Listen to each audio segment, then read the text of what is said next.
Hello everyone, my name is Mist, and welcome back to another Now Review. Today we are talking about another edition that I'm not fond of, but I like it more than the last album. This album was released on December 7th, 1999, so this is like a last surprise before the next decade. And to start off, we have a song that everyone has heard of. Hey now, you're an all-star, get your game on. This is seen as Smash Mouth's most successful single and is one of two songs people think of when you think of the movie Shrek. The other song being I'm a Believer. As for the actual song, the band's manager brought in a copy of Billboard magazine and showed the band the top 50 songs, which included Sugar Ray and Third Eye Blind, and told them he wanted a piece of each song on the chart.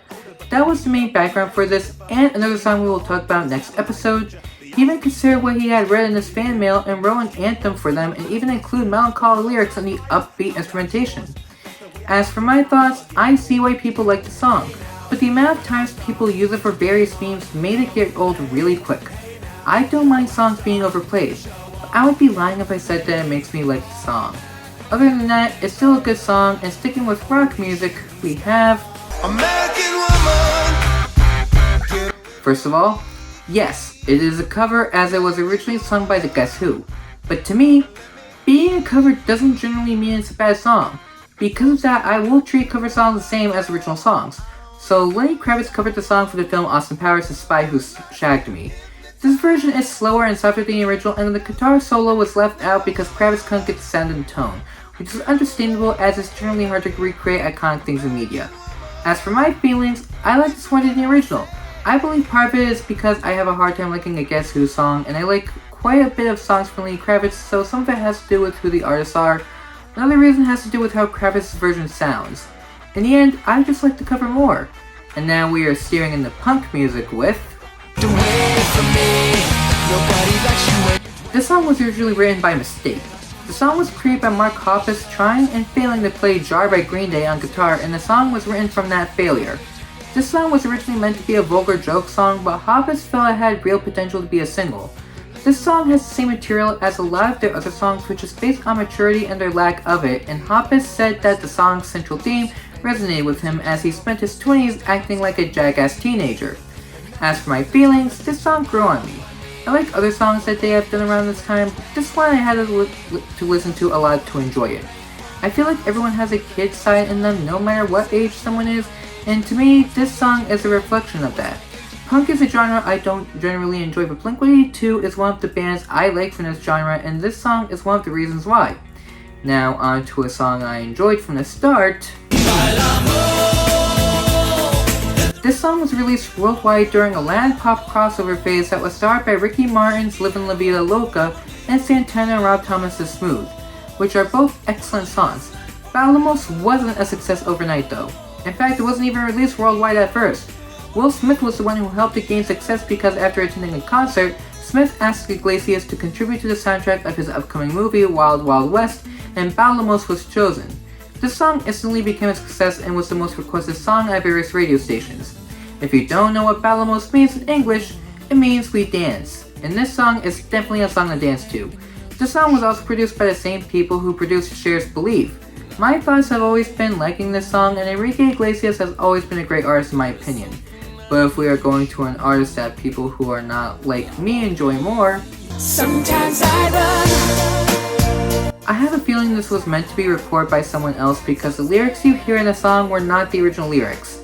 The lyrics originally had much more adult lyrics, but they were changed after someone knew that it would be recorded by a teenager. This leaves us with what we have now, and it's better than Baby One More Time, but it is still not a great song.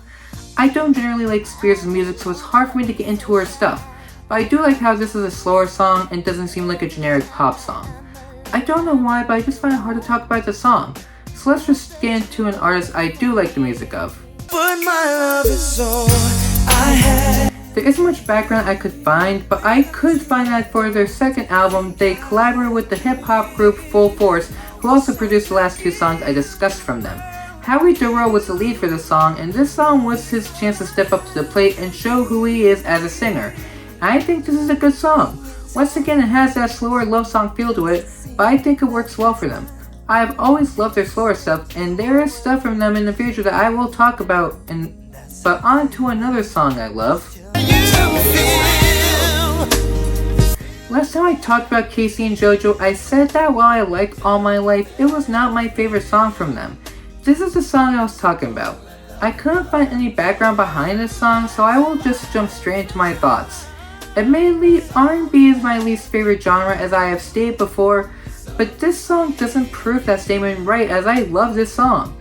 There are voices I wouldn't love normally, but I always found it worked for their music.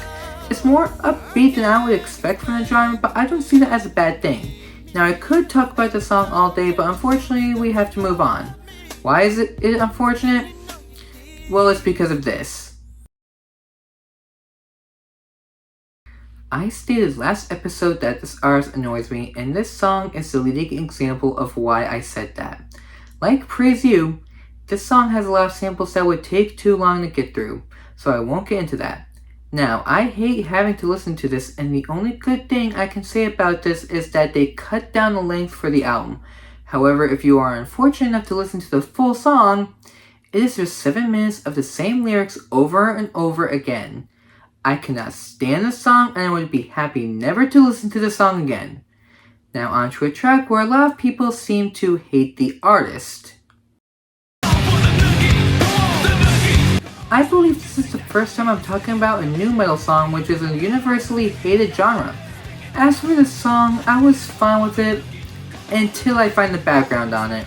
The title of the song was actually a working title because there was an adult magazine in the studio that had it on the cover, and at one point it became the official title. Fred Durst said that the song was about his ex-girlfriend who wanted to treat him like garbage, and he stayed with her despite the cheating and gold digging. I don't think I need to say anymore why the lyrics are disgusting after hearing that background. Outside of the lyrics, I like how the song sounds. I feel like if the lyrics were changed and there was a different message, I would enjoy the song. But on the topic of rock music, I feel like this is worse the last time we talked about the band. If you didn't know, the song takes a vocal interpolation of the Pretenders' Talk of the Town. Honestly, I don't know if I like or hate the song as it just sounds weird to me. All I hear is a ton of noise when I listen to it, so it just ends up forgettable. The Now series has only ever used 2 songs from the band, and both were misses to me. I am pretty sure that if I listened to their other songs, there would be something I like, but the songs from these albums dissuade me from doing so. Now on to another song I don't like. If I could turn. This is a song that I want to like, but can't because I don't think it works as an R&B song. This song is about a man wanting to go back in time to repair his relationship with his girlfriend.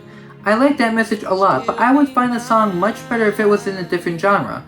As I said earlier, R&B is my least favorite genre, so this song isn't doing itself any favors with the genre choice. I also don't like how long it is. This takes 6 minutes to get through, so it was cut down for the album. Those are my only 2 criticisms with the song, and it keeps it from becoming a good song. But on the topic of R&B music, there are a lot of songs here that I couldn't find background on. Anyways, this song is another song I don't see myself listening to a lot. I think the song just ends up being too boring for me and it ends up not being enjoyable as a result. I think the song works well for what it is, but I can't bring myself to listen to it regularly, and I will probably forget about it again like I tend to do. Now on to a song I just find unenjoyable. We have another song that uses an interpolation of another song. The song in question is One Bad Apple by the Osmonds. Now as for this song, just like with the last song, I can't listen to this and get enjoyment out of it.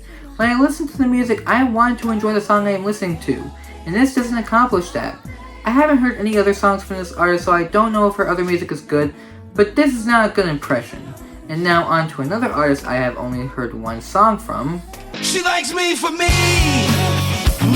This song has so many celebrity references in it, including Leonardo DiCaprio, Cindy Crawford, and for some strange reason, Luciano Pavarotti. I find the song more comical than anything because of the lyrics and how many people they talk about. I do like how the song sounds, but it is not something I would actively seek out and listen to. I don't really have much to say about the song other than that, so let's get on to another song that I tend to forget about. I wouldn't blame you for not knowing this song. This is a song that is very similar to Nirvana's Heart-Shaped Box by Sound Alone. Lyrically, the song describes people's vague resentment towards the narrator as well as their indifference towards a significant other. I cannot describe why I tend to forget this song as I think it is a really good song. Honestly, I see the song sounding more like Metallica's One instead of Nirvana's song. I think I'm the only one who feels that way, but I just wanted to let my opinion be known. Now, going back to a genre we already spoke plenty of times about, I didn't find background on this song, but it's now hard to figure out what the lyrics are about. The song is basically a proposal in the form of a song and I wouldn't be surprised if some people have proposed with the song. This song just has that heartwarming feel to it. I don't like it that much though, and it has to do with the production.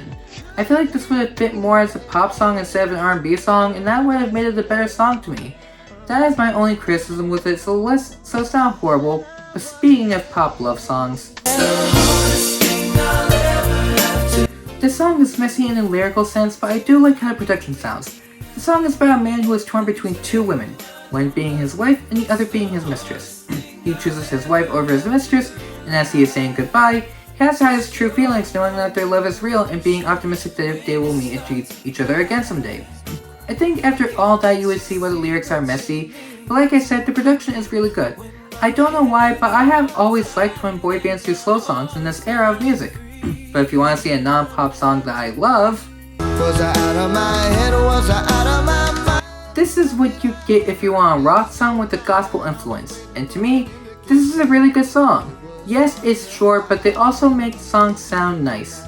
When I first heard the song, I realized that it ended up being sampled in 2016, but the original is way better.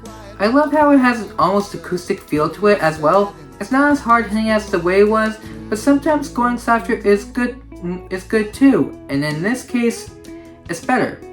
So that's it for this review, and I did not realize how hard it would be to talk about some of these songs. As for the best, I have to go with Bailamos by Enrique Iglesias, but it was tough to choose. Other songs I like will be in the description below, and as for the next album, it should be easier to talk about, especially since there are a ton of great songs to talk about. Until then, my name is Mist, and I will see you all next time. Take care.